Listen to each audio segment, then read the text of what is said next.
Hi, I'm Hal Roberts. This is Bridge City News. Here's some of the top stories we've been following. The Lethbridge Hurricanes have hired Bill Peters as their new head coach. Critics would argue that Peters comes with a lot of baggage. We have wildfire updates as the number of regions in Canada are still dealing with out-of-control blazes and lots of wildfire smoke. And we hear about how relief efforts in Maui have entered a new phase as that wildfire goes down as one of the deadliest in the U.S. in more than a century. Your nation, your province, your southern Alberta. From the heart of Lethbridge, it's Bridge City News with Hal Roberts. Thanks so much for joining us. A man with a bit of a checkered past has been hired as the new head coach of the Lethbridge Hurricanes. Bill Peters resigned from the Calgary Flames back in 2019 following an allegation that he uttered racial slurs against former hockey player Akim Aliu. Aliu played for Peters, who was the coach of the AHL's Rockford Ice Hogs back in the 2009 and 2010 season. BCN's Micah Quinn was at the NMAX Centre on Wednesday to chat with Peters and Hurricane staff about this new chapter. To Akim, I apologize. Bill Peters choked back tears on Wednesday morning as he publicly apologized to Akim Aliu. The new head coach of the Hurricanes has been marred by controversy during the past few years as it was revealed by Aliu that Peters repeatedly called him the N-word over a decade ago. Peters told members of the media he doesn't deny making the racial slurs, and he wants to make an official apology to Aliu. Well, I haven't been able to talk to Akim personally, and I look forward to the day that we're able to do that. And in order to make a proper apology, and you have to be educated enough to do that. Aliu released a statement on his X page earlier on Wednesday regarding the matter. He said in part, quote, "I am curious as to why he wants to apologize now. Most folks don't know the backstory of all that transpired. After the incident happened, instead of apologizing to me, he did everything in his power to blackball me in the game for over a decade. He even went as far as to write a letter to Chicago management at the time, stating it was either me or him, further alienating me from all management." Unquote. Peter Anholt, the general manager of the Hurricanes, says Peters will complete extensive anti-racism training while with the club. Along with the training that he's already had, we're going to be under contract with Shades of Humanity. They're going to be very influential of ongoing support for Bill and the Lethbridge Hurricanes. So that'll continue on. Plus the code of conducts and the education process that the Western League have in place already. So he will go through all those steps also. Ron Robison, the commissioner of the WHL, says he knows that some fans will view this as a negative decision for the league, but he reiterated to us that the organization stands by their decision to bring Peters to Lethbridge. The league will continue to monitor the matter throughout the course of the season, and there's continued education, which Bill's committed to. The organization, of course, is part of our Respect in Hockey program. Despite the controversy surrounding the Hurricanes, the club will open their 2023 training camp on Thursday. For Bridge City News, I'm Micah Quinn. Lethbridge police have issued a public warning about a high-risk offender who's residing in our city. 23-year-old Corey Raymond Cook, who has a history of sexually assaulting children, is now living in Lethbridge. He was recently released from custody on a peace bond in relation to a sexual assault involving a 4-year-old girl.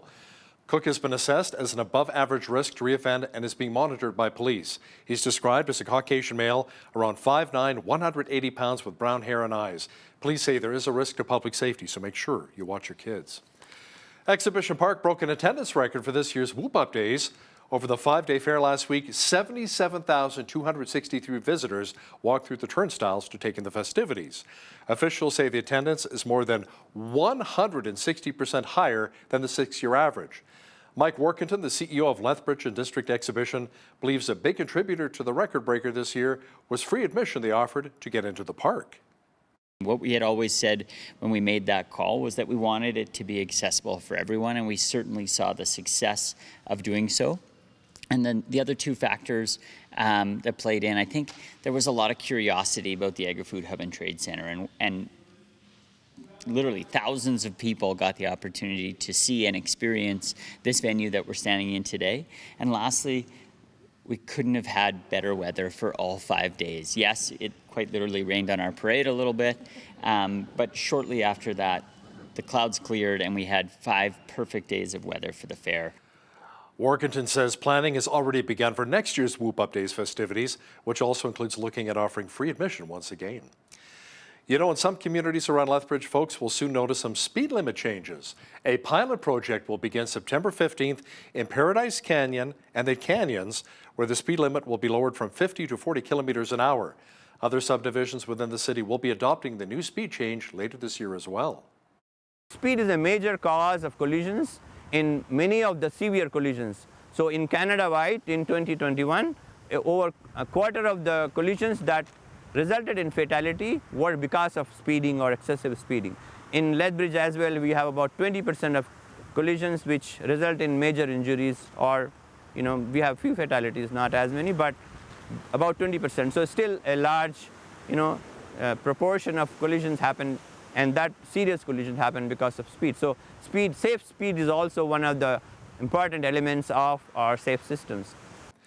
Other communities which will see the speed limit change include the Uplands and Black Wolf areas, along with the southern portion of Southgate. A number of business owners in our province are not happy with their recent electricity bills. In fact, a few restaurant owners in Medicine Hat, including Moxie's and the Thai Orchid, held a special meeting to discuss the subject. Some business owners say their utility bills have gone through the roof, from $5,000 to $9,000 a month. Nathan Neudorf is our province's Affordability and Utilities Minister, and he joins us now from a conference in Quebec City to talk more about it. Nathan, many business owners are not happy. So what's being done about it? Is any help on the way? This is exactly why we're doing all the work that we're doing on this file to try to bring those bills down. The number one challenge for Alberta right now is the volatility in our grid. The last couple of days we've had ISO alerts where the grid is at risk of not having the capacity needed, predominantly because wind and solar haven't been producing to the efficiency and levels that they were expected to. And that volatility drives the prices, as well as highlights the need for more baseload supply, which we're actively working on. What about some potential financial help for business owners in our province who are really struggling with these high electricity rates? We are looking at every measure possible, but if we were to go that way, it would require legislation, which I can't do unilaterally. It needs to go to session. Again, we're trying to fix the underlying issues of supply and demand and making sure that we have reliability as a major part of our market and our grid. If we solve those by nature, the entire pricing will come down because supply will be sufficient for the demands, even though we're growing. Will hydrogen be an option to help consumers in the future? It will likely be a huge option in the future, but it takes time to develop all the techniques, from supply to burning to carbon capture, all of those elements. It takes time to build. And I think this is our biggest challenge that we're faced, is we just don't have enough time for all of these technologies to fully develop and be built into our system. It typically takes years to build a natural gas plant, and like 2 to 3 years, and it could take 4 or 5 to build a nuclear facility. We're just embarking on these journeys now, and it will take us time to continue all the environmental assessments and impacts. Thanks so much for your time today, Nathan. That was Alberta's Affordability and Utilities Minister, Nathan Neudorf, who joined us from Quebec City. RCMP have charged 2 people in connection with an alleged $7.8 million Ponzi scheme. Police say a man and a woman from Edmonton and Kelowna were targeting investors in Alberta, BC, Nevada, and even Australia. They say they became aware of the scheme back in 2020, where the 2 suspects allegedly offered securities in the form of promissory notes to guarantee investors a set return on their investment. It was often presented as a real estate flip. The scheme was run by Group Venture Inc. and is believed to have been ongoing since 2008.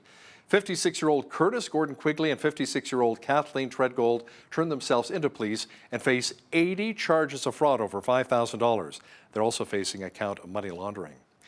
A recent court ruling here in Alberta has undone a number of high-profile COVID-era prosecutions.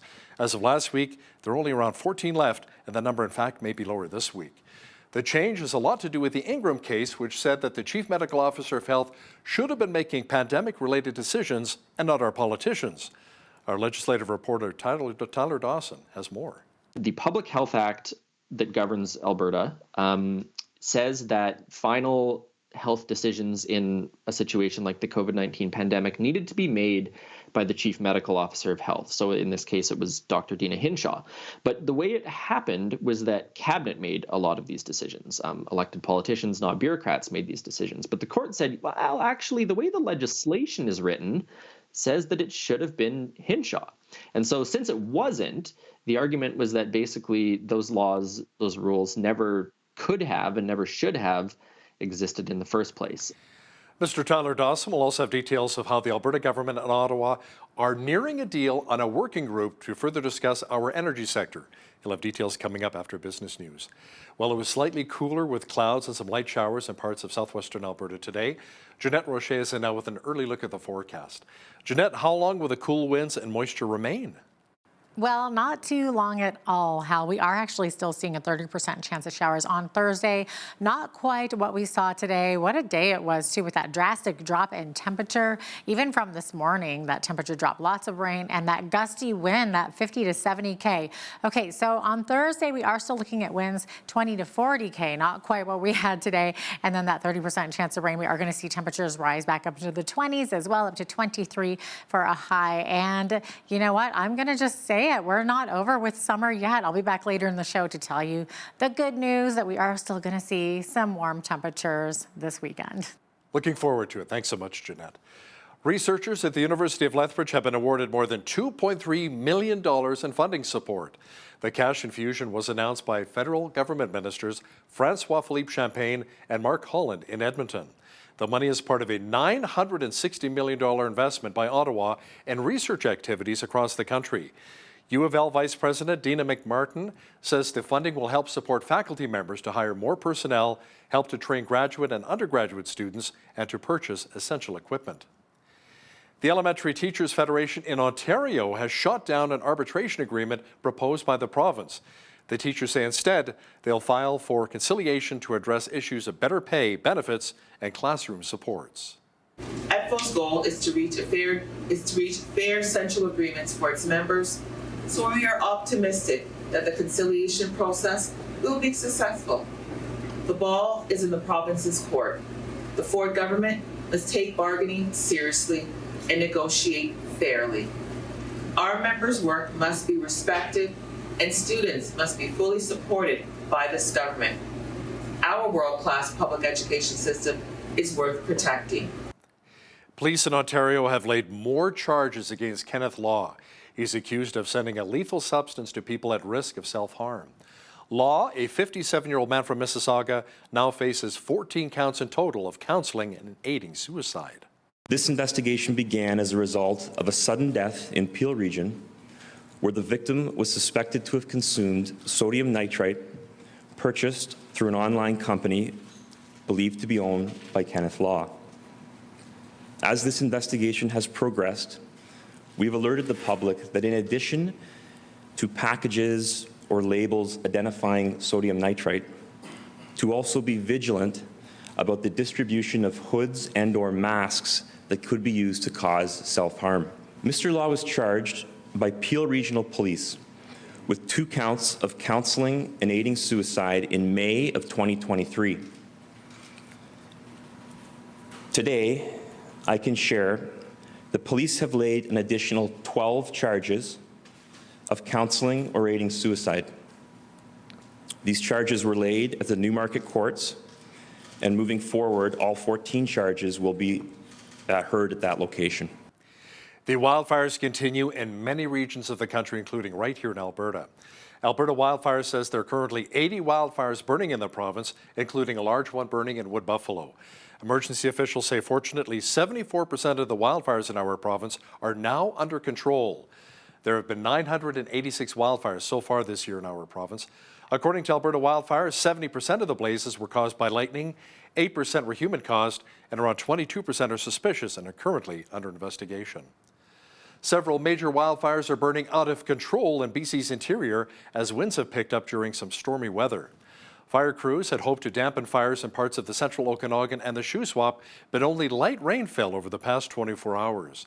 Environment Canada says the weather pattern did bring much stronger winds to Kelowna, which fanned the flames. That forced the Central Okanagan Emergency Operations to expand its evacuation alert for the McDougall Creek wildfire. The Premier of the Northwest Territories, Caroline Cochrane, toured an evacuation center in Edmonton today where some of the territory's residents have found refuge from the wildfires. Close to 70% of the population, including around 20,000 Yellowknife residents, have fled to Alberta as they wait for the danger to subside. While the fire burning outside of Yellowknife is being held, officials say it's not safe to return home just yet. I want to go home too. We all want to go home. It's hard being evacuated. I want to first start with saying huge thank you to everyone here, the federal government for helping us with military, for logistics, for all the support, the Alberta government for helping with firefighting, for helping with communities all over Alberta, helping people, the community of Edmonton for that are hosting in this beautiful building. So, but the question is, when do we go home? Reality is I want a timeline too. Some things we can control as government, but we can't control fire as to the limit. We have limits we can do. We can't control the wind and the temperature. So we've got high temperatures still in the north. What I'm telling people is as soon as it's safe to go home, as soon as the fire's in control, then it will take about 4 or 5 days at least. We need to make sure that the power, the sewer, the airports, the hospitals, all that infrastructure, grocery stores, gas stations are functioning first, and then we'll bring people home. The Northwest Territories extended its state of emergency until September the 11th. The deadliest U.S. wildfire in more than 100 years has stunned so many of us. The wind-propelled blaze leveled the historic town of Lahaina on the island of Maui, with a death toll of over 100 people and thousands more still missing. As we hear in this next report, relief work is moving into a new phase. Many of those who escaped the Maui wildfires have nothing to return to.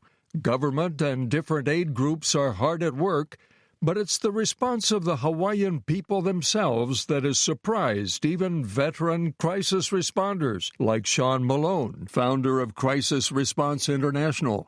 People rose up. The local response of the Hawaiian people, the Hawaiian church, and people from surrounding islands was so great.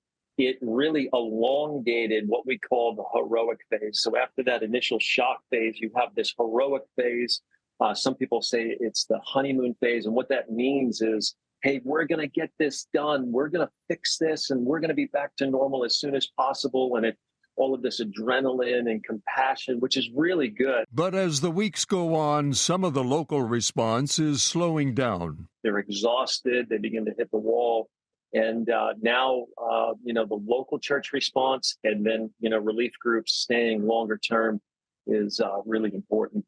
Malone noticed one need that was overlooked. And what we didn't see is we didn't see people getting debriefed or letting people just tell their story. And so we set up a talk story tent. And really, that's full of our chaplains who are trained to be able to just listen and give appropriate feedback and say the right things. And so we've done a lot of that. We're doing haircuts as well.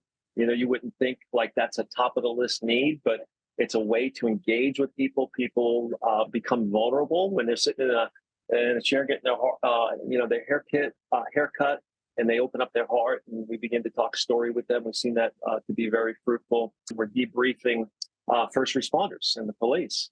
They're overwhelmed and they need ministry too. And you can imagine the stress and the burden that's upon them. For the global church community, Malone has this request. I would say this to anybody who's praying for this response, that the church and the responders and the people who are coming in to assist would be attuned not only to God's heart and God's plans and purposes for the land, but that they would be attuned to the heart cry of the Hawaiian people. And as more deaths are confirmed in the days ahead, that's going to be a really critical time for the church to be praying, even as it drifts out of the news. And really a time for the local church and believers to be able to walk alongside this community. Their support will undoubtedly be needed in this devastated Hawaiian community for a long time. Stan Jeter, Global News Alliance. Praying for the people of Maui. Wow. It felt a lot more like fall than summer today in southwestern Alberta. Strong, cool winds. And how long will the cooler temperatures be sticking with us? A full look at the weather picture is on deck.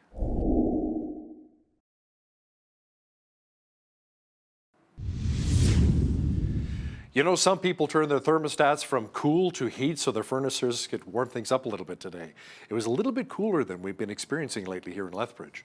Jeanette Rocher is now with all of the weather details. Jeanette, will it feel like summer again soon? It will, Helen. You know, it's so funny that you mentioned turning off the air conditioning and turning on the heater, because that is exactly what I did early this morning. It is getting to that time of year for sure. But the good news is we are going to see summer again, and it's coming very soon. So we're already jumping back up to 23 again tomorrow, looking at 30% chance of showers on Thursday, and then sunshine for the weekend. Here we go. 26 for a high on Friday. Saturday's high 30 degrees, and then Sunday high of 28 degrees with mainly clear skies, down to 21 on our Labor Day Monday, mix of sun and cloud, and then 22 degrees on Tuesday as everyone starts heading back into school and starts looking forward to fall. Average high for this time of year 23, average low 8 degrees. 35 was our high temperature on this day. That happened back in 1996, and in 1952 we were looking at only 0 for a low. 6:44, that's when the sun rose this morning. Sunset this evening at 8:19, giving us 13 hours and 35 minutes of daylight. On the west coast tomorrow, we're looking at 60% chance of morning showers in both Victoria and Vancouver. Victoria sitting at 18 tomorrow, 20 for a high in Vancouver. Edmonton still under a heat warning today, but things should be cooling off somewhat by a Thursday. So looking at that high of 25 on Thursday. Calgary looking at a high of 20 degrees. Now Calgary also looking at that local smoke. Could see a bit of some showers in the afternoon. And then as we get into the rest of the prairies, Saskatoon was under not a heat index, but rather an air quality index statement as they were experiencing widespread smoke, and that's going to continue into tomorrow. Same thing for Regina. Looking at a 60% chance of showers also tomorrow in Saskatoon. Risk of a thunderstorm, high of 25 degrees. Showers expected tomorrow in Regina as well. Risk of thunderstorm, 21 for a high there, up to 27 for a high in Winnipeg. It's going to be fairly warm, and they could also see some showers with some thunderstorms.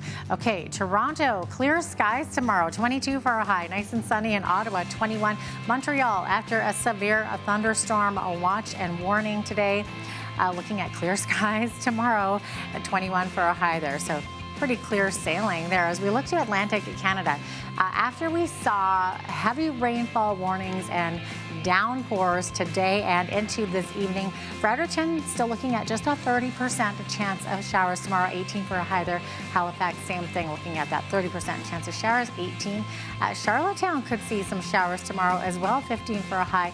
Now, St. John's is actually going to get most of that rain tomorrow, looking at 10 to 20 millimeters of rain and up to 50 kilometer per hour wind gusts as well, with a high of 21 degrees. So there you have it. That is your weather forecast.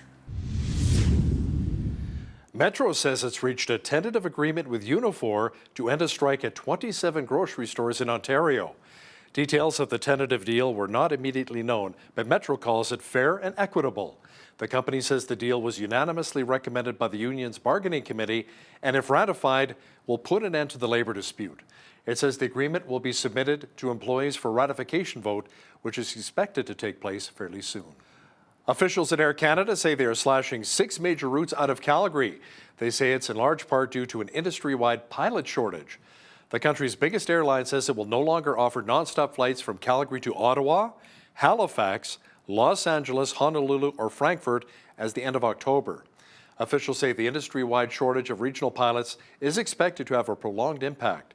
Air Canada also says they're running into supply chain problems, making it more difficult for the airline to obtain parts and complete airline maintenance on time. U.S. officials say the FBI and its European partners have taken down a major global malware network. Officials say they infiltrated and seized control of the network that's been used for more than 15 years to commit a host of online crimes, including ransomware attacks. Suspects were using a malicious software agent known as CACbot. This botnet provided cyber criminals like these with a command and control infrastructure consisting of hundreds of thousands of computers used to carry out attacks against individuals and businesses all around the globe. Just in the past year, this botnet infected something like 700,000 computers, directing them to attack even more unsuspecting victims. Our FBI-led operation infiltrated the botnet servers and redirected their traffic to our own systems to uninstall the malware.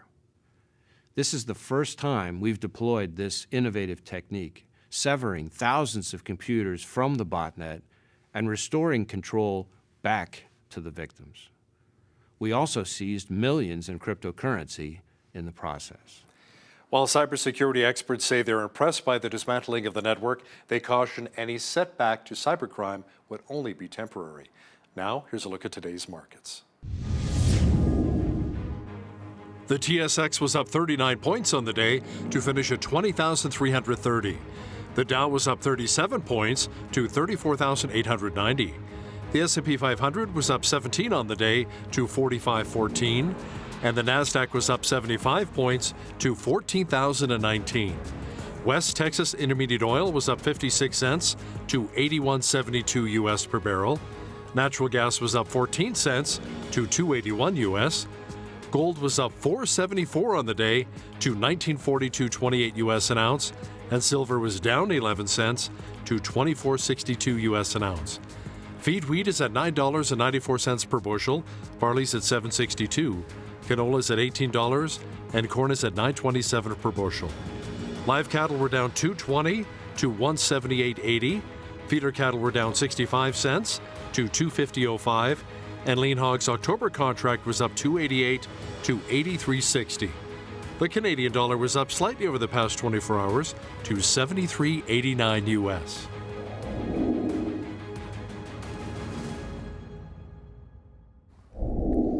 Recapping one of our top stories, the Lethbridge Hurricanes have hired Bill Peters as their new head coach. Peters resigned as the bench boss from the Calgary Flames back in 2019 after it became public he had committed an act of anti-black racism involving a former AHL player by the name of Akeem Alou in 2009 and 2010. In a statement, Peters says he's worked to understand his previous anti-black racist thoughts and actions, and he says he's learned so much through his reformational journey and feels like he's ready to return to coaching. Many parents in Saskatchewan, Ontario, and New Brunswick are demanding to have more rights when it comes to their kids in school. That's especially true if a child wants to change their gender identity and pronouns. Will we see something similar here in Alberta? Our legislative reporter Tyler Dawson will give us his thoughts next.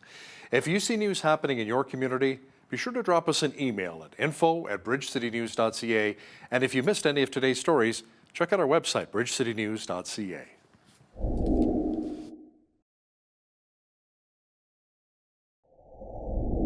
Alberta Premier Danielle Smith issued a statement on what she called further attacks by the federal government on Alberta's energy sector.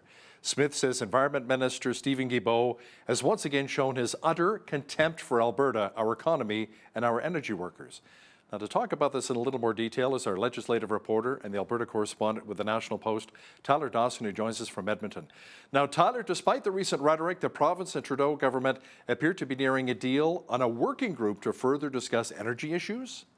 So this goes back to the Calgary Stampede, actually, when Prime Minister Justin Trudeau was here to meet with Danielle Smith. And one of the things that they sort of agreed upon at that point was that they were going to set up a collaborative group to discuss, the various energy issues that are facing the province and the country, whether that's the Just Transition Plan that's been renamed the Sustainable Jobs Act, I think, the Net Zero Electricity Grid, the reduction on emissions from the oil sands by 2030. So, there's all these sort of issues percolating. And as you mentioned, there's been a lot of pretty fiery rhetoric over the past few years between Alberta and the federal government. The past 40 years, I guess, would probably be more accurate. But they do seem to be playing nice a little bit, at least behind closed doors. So the deal isn't fully signed yet for this working group, but it is going to be, if it all goes according to plan, a collection of senior officials from both the Alberta government and the Liberal government in Ottawa. And they'll be discussing, jurisdictional issues, who has, power over oil sands emissions, for example, what the net zero electricity grid might look like, sort of all of these issues. It seems like it's going to be a bit of a place to sit down and maybe talk about some of these things a little bit more collaboratively. And that doesn't necessarily mean that the Liberals are going to bend on anything. That doesn't necessarily mean the UCP is going to bend. But, it does mean, I guess, that they're at least talking as opposed to yelling at each other over the newspapers. And could we even see the Alberta Sovereignty Act brought forth with some of this? We could. I mean, I think the question is probably in what context and how is it going to work? Let's say the Alberta government passes a motion under the Alberta Sovereignty Act on net zero electricity grid. Well, what is that going to look like? What are the implications of that? We haven't heard a whole lot about it lately, other than I believe Premier Smith or Rebecca Schultz had said, we'll use every item in our toolkit here. I suspect we'll see, legal battles and things like that first.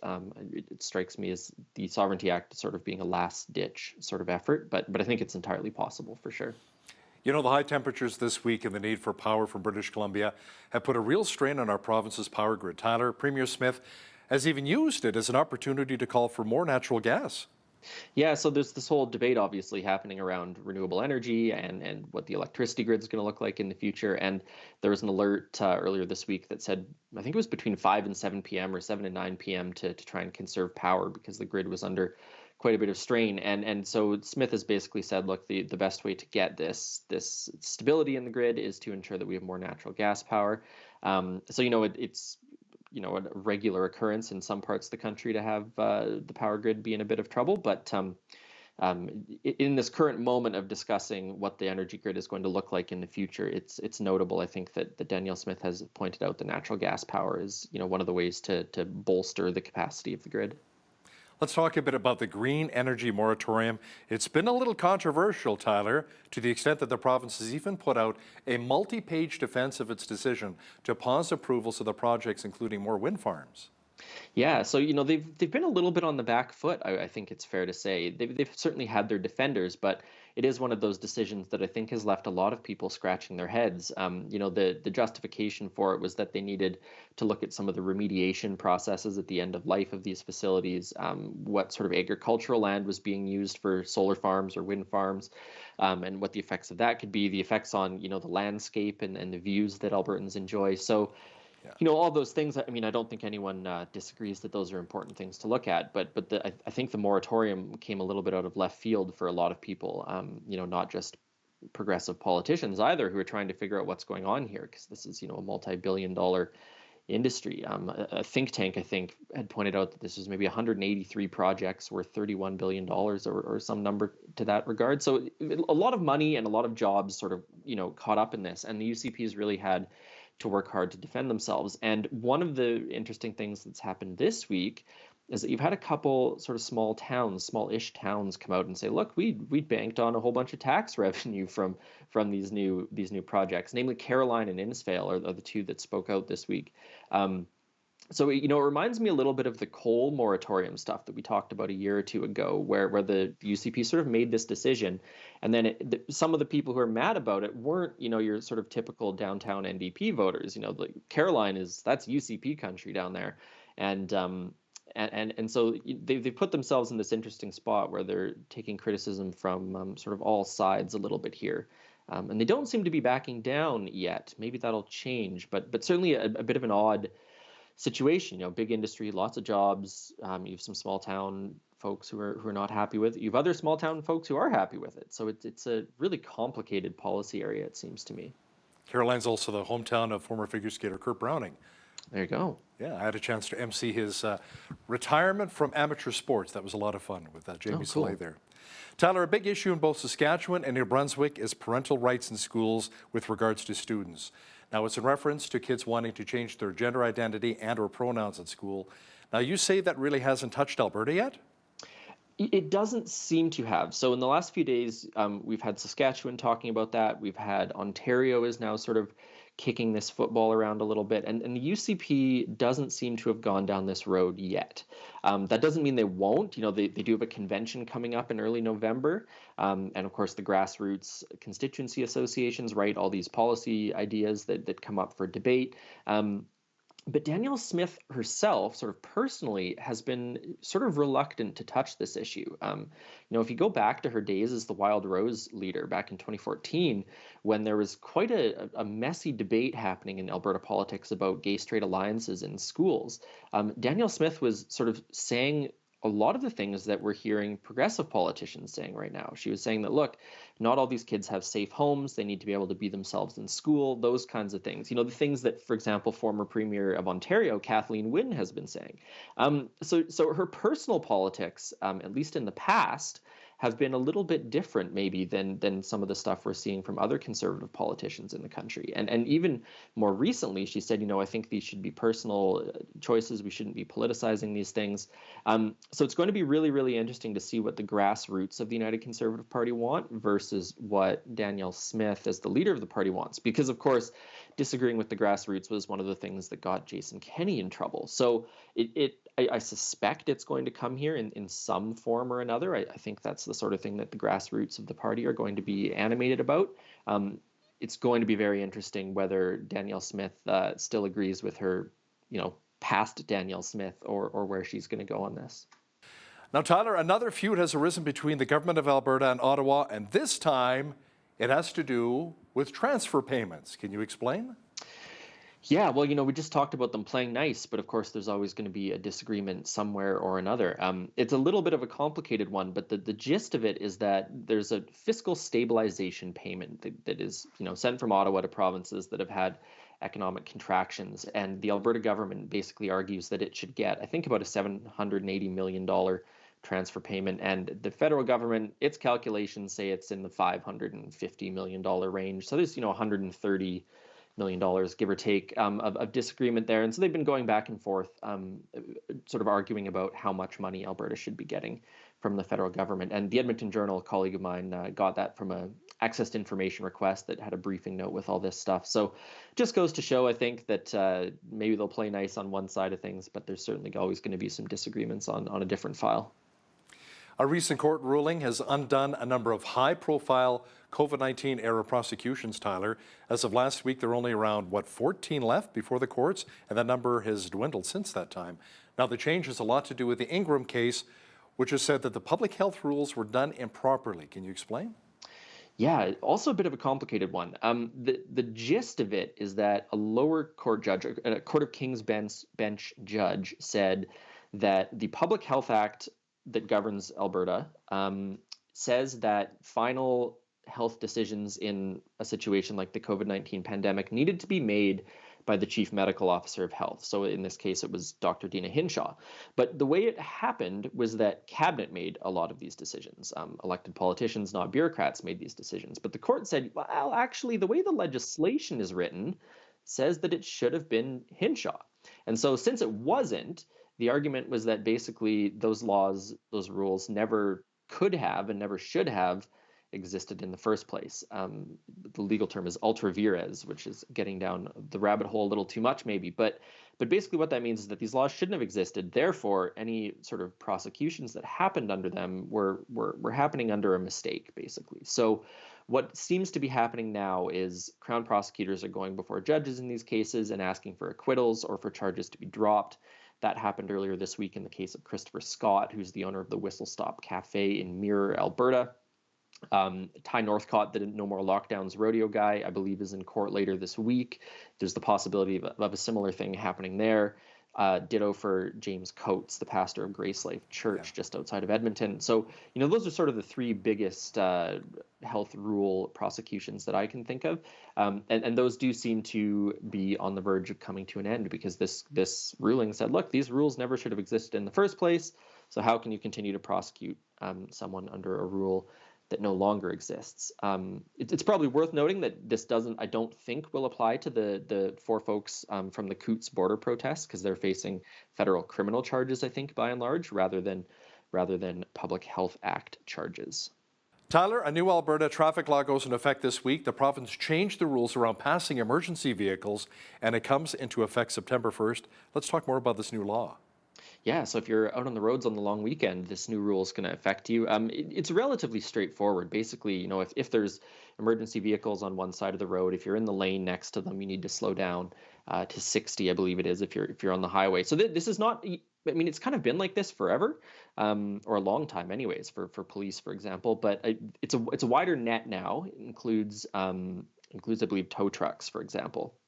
And so there's actually, obviously this isn't a massive political story, but there is a bit of a political angle to it, which is that some of the Firefighters Association in particular had spoken out because their impression was that it was going to be all lanes had to slow down, as opposed to just the one lane. So if you're on, the Highway 2 obviously there's 2 or 3 or 4 lanes of traffic, and it'll only be the closest lane.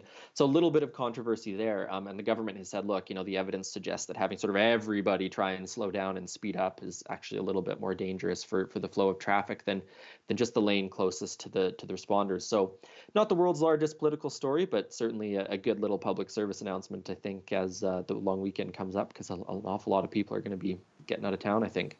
Yeah, good reminder. Watch out for the emergency vehicles. Yeah, slow down.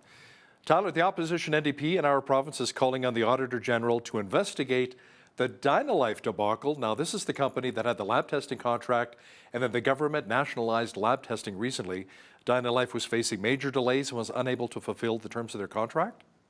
Right. So the government about a year ago, give or take, said, look, we're going to contract out all of our lab services in primarily central and southern Alberta to Dynalife. Dynalife already did a lot of the lab testing, maybe all of the lab testing in Edmonton. So there's this major ramp up of Dynalife testing in sort of central and southern Alberta, particularly in Calgary. And what happened was that the government said, look, this is going to save us a bunch of money. It's going to lead to better services, more efficiency, et cetera, et cetera. And then a couple weeks ago, the government comes out and says, well, actually, there's been major delays, unacceptable delays in the Calgary region, and we're going to move all of the Dynalife employees and equipment and stuff like that back to Alberta Precision Laboratories, which is sort of owned and operated by Alberta Health. And so that transition, I think, is supposed to be done by the end of December. So it's only been about a year. Within about a year, Dynalife has taken over this. There's been a bunch of problems with it. It's going to come back to the government. And the NDP, of course, sees this and goes, oh, my Lord, get the Auditor General in here. Let's find out how much money we've lost. Let's find out how much it's cost and all these other problems. Whether or not the Auditor General looks at that, I don't know. But it is sort of an interesting experiment, I guess, in this sort of quasi-privatization of testing that doesn't seem to have gone at all in the way that the UCP had hoped it would. He's our legislative reporter and the Alberta correspondent with the National Post, Tyler Dawson. Enjoy the rest of the summer, and thanks so much for joining us today from Edmonton. Thanks. Same to you, Hal.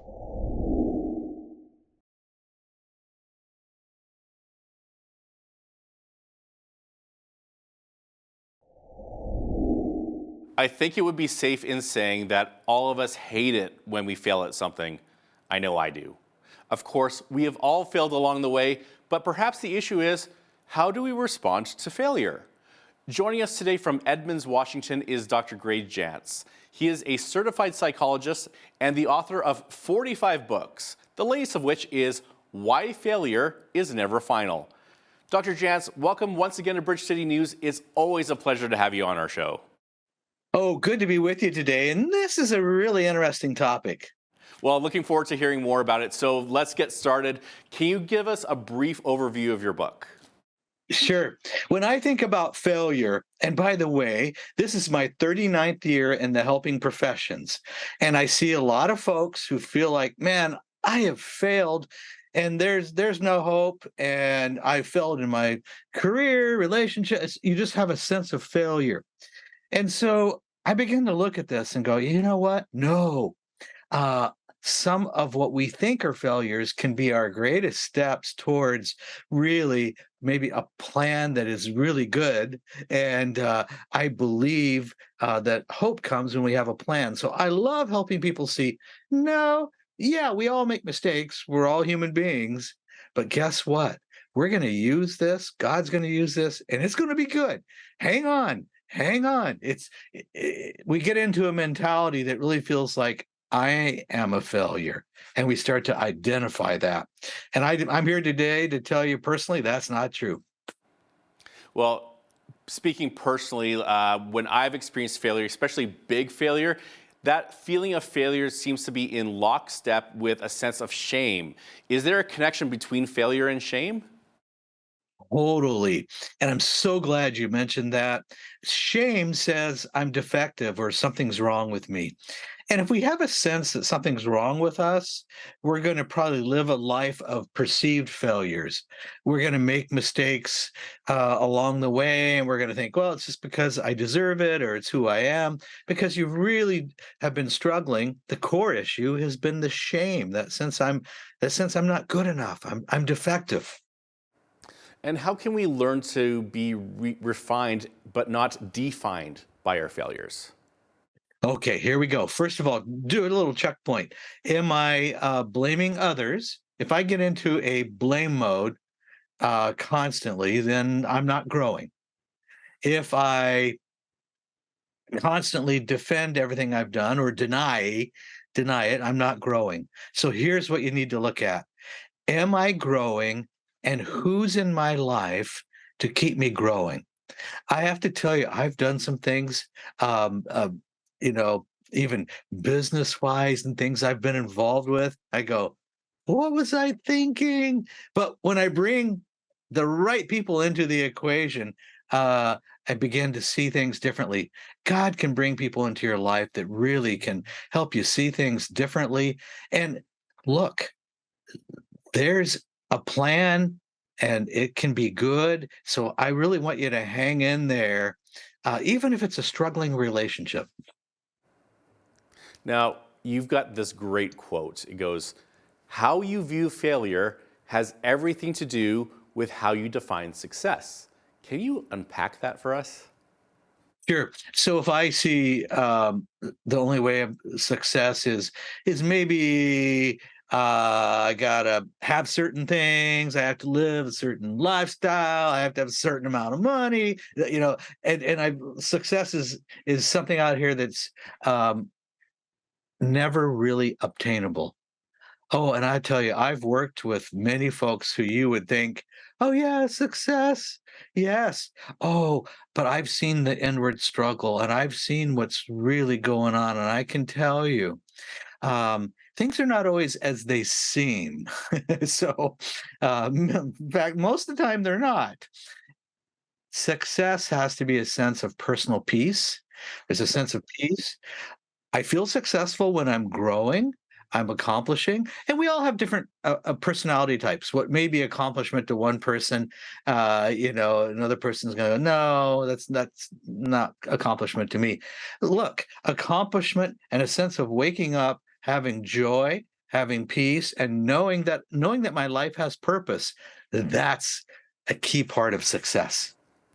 Now, you say that looking at the past will inform your present and change your future. I can kind of understand that, but I want to hear what you mean by that. Sure. Well, I do need to look at my past, but I can't stay stuck in my past. Some people have that rear view approach to life. They're trying to look ahead. It's like in the car, but you're just stuck on the rear view mirror, and all you see is your past. All you see is your past, quote, failures, and you can't ever see anything different for the future. But if I can look, and there's a sense of I need to look at some things objectively, maybe I need somebody to help me with that, and look at some things from a little different vantage point. And you're going to begin to see, oh, yes. And I have to tell you, some things I learned a long time ago that I didn't think really mattered today. And part of that was even how to write a book. Okay. Okay, talk about failures. 45 books later, though. Well, but I have to tell you, my first book was terrible. Oh. I had misspellings. It was terrible. I was so passionate about it. I'm going to get this thing published, so I published it myself, and I got way ahead of myself. And I have a box with 21 letters from publishers, 21 rejection letters. Wow. Well, that was back when we had so many publishers. So I'm just sending out, somebody please like my book and publish it. So 21 failures, right? Okay, but I stayed in the game. One small publisher said, yes, we'll take it. And that particular book, Healing the Scars of Emotional Abuse, from many years ago, 1992, is still selling copies today. That book has actually over time been the biggest seller book I've ever had, Healing the Scars of Emotional Abuse. But I also had 21 rejections trying to get it published. Okay, so let's talk about failures some more because I like where we're going right now. Because we often view failure as a very negative and bad thing. If I fail at something, I'm not reaching my goal, or there's a setback, or there's a delay in me obtaining what I want out of life. Let's talk about the positive aspects of failure and how these are lessons for the future. Yes, it may teach you some things about yourself. Maybe I'm a perfectionist and I have to do everything a certain way, or what I believe to be perfect, or I'm not going to do it. So I never really do much because I don't believe I can do it perfectly. So there are people that respond that way. There are those that may have the gift of so many great ideas and they're a creative, but as far as bringing order and structure and management around an idea and creating order, that's not their gift set. So learn, well, what's my gifts? And what kind of people do I need in my life to surround myself with that maybe have gifts that I don't have? And, you know, true success is not a one-person deal. It's a team. And you have people in your life, the word I'm going to use is that really empower you. Now, I have to tell you, it's super important. Self-care, taking care of yourself, working on issues related to both emotional health as well as physical health. You've got to look at the whole person. Sometimes people get so focused on a particular goal that a lot of other things in their life fall by the wayside, and it's really not healthy, and they're really not happy. I read somewhere that fear and worry are interest paid in advance on something you may never own. So let's talk about what's the link between fear and failure.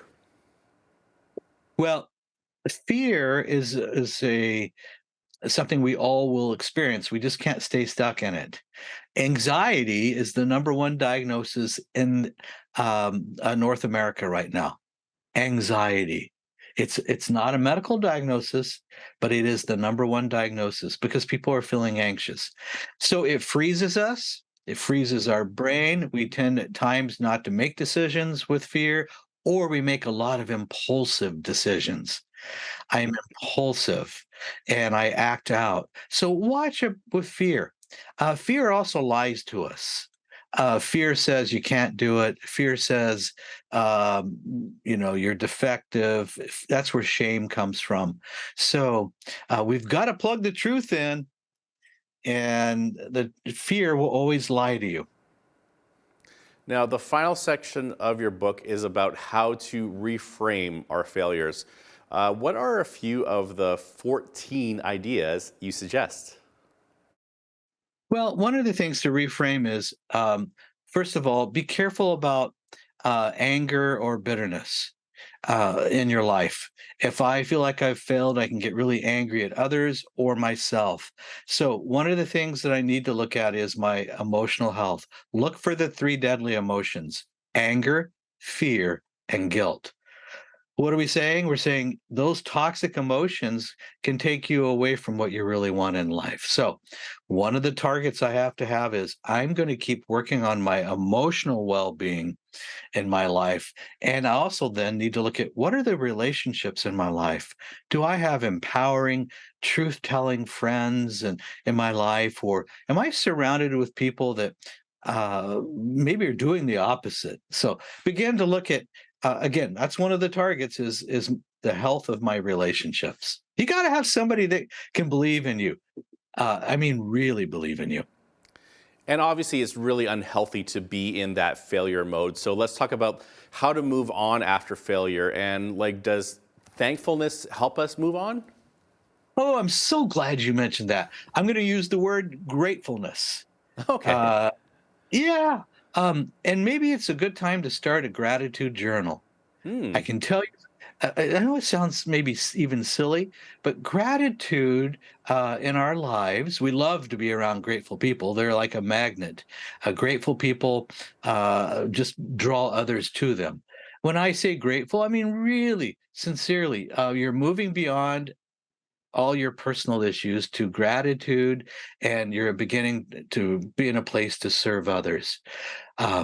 We had, my wife and I, a number of years ago, had a very difficult period of time. Cancer was in her life, and dealing with that.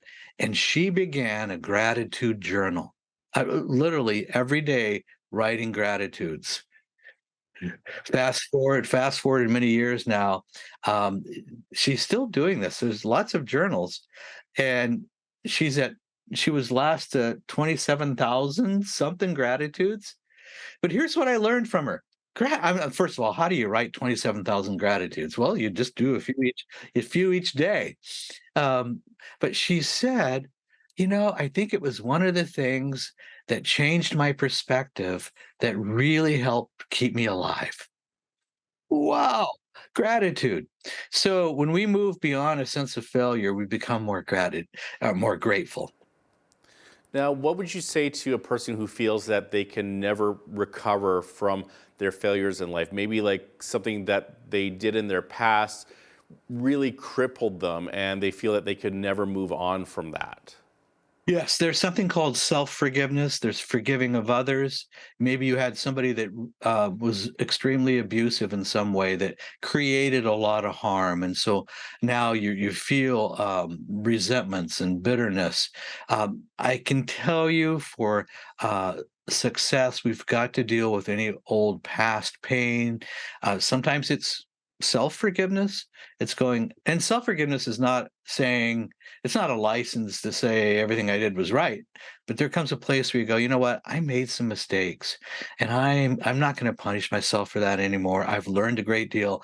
I'm going forward. So forgiveness, a key part of moving beyond failure. Well, Greg, we're just about out of time, so thank you so much for being with us today. We really enjoyed having you on our show.